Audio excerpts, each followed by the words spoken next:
Today, we're going to dig into a really radical idea. What if the key to genuine freedom wasn't actually about being liked, but about having the courage not to be? All right, let's just jump right in. Have you ever, hesitated before posting an opinion online? Or maybe held back from setting a boundary you knew you needed to set?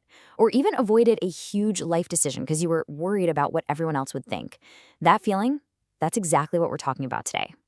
It's almost like we're all living with these invisible strings attached to us, right? Pulled around by the expectations of our parents, our friends, even our culture.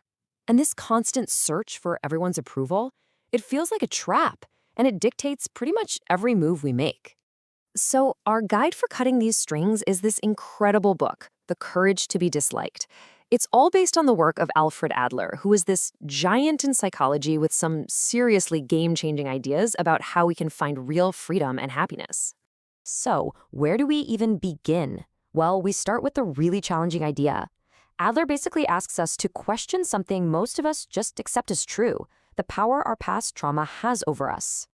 Most of us think about our lives in terms of cause and effect, right?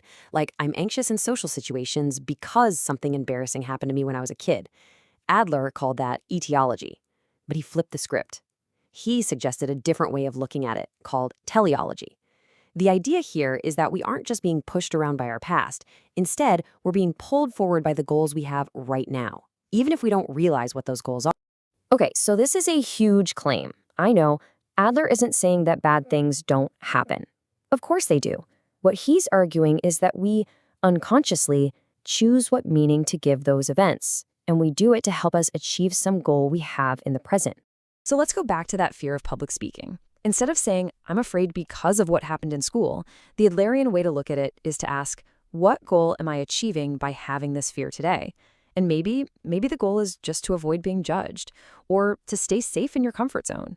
And just like that, the power shifts from a past you can't change to a present goal that you absolutely can. And with that one shift in thinking, the first string is cut. The whole idea that you're a prisoner of your past, gone. It means you are the one who gets to decide your life, right here, right now. Okay, so if the past doesn't have a death grip on us, what about all the people around us? This brings us to the next big idea, figuring out whose problem is it anyway? Adler gives us this super practical tool for this, and it's called the separation of tasks. It's really just a simple, clear way to draw a line in the sand between what's your responsibility and what's someone else's. Just think about it for a second, how someone else feels about you. Whether they like your choices, their emotional reaction to what you do, all of that, that's their task. It's their problem, not yours. You have zero control over it. Your task, the only thing you actually have control over, is to live your life and make your choices. And boom, just like that, the second string is cut. That huge, heavy weight of trying to manage everyone else's feelings and opinions, it just falls away, and you're free to actually focus on your own life. All right, so we've cut the string to the past, and we've cut the string tying us to other people's expectations. So where does that leave us? Well, this brings us to the absolute heart of the book, the price you have to pay for real freedom.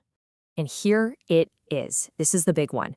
Freedom is being disliked by other people.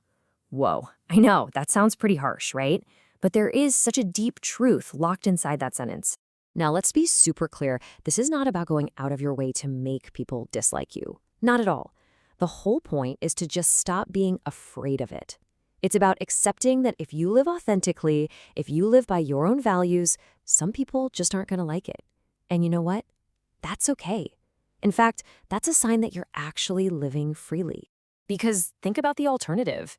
Trying to be liked by everyone, it's a trap. It forces you to live your whole life like you're on a stage, constantly performing. You end up lying to yourself, lying to others, just twisting yourself into knots to fit expectations that were never yours to begin with.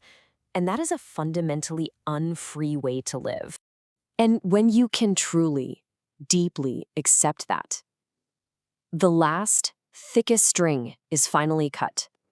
That constant need for validation from other people, it's gone. And you're finally free, just to be you. So with all the strings cut, what are you left with? It's this simple but incredibly powerful truth. Your life is your choice. So I want to leave you with a question to think about.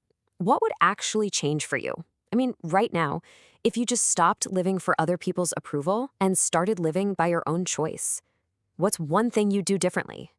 For the full long-form deep dive into this book and its ideas, follow the link in the description.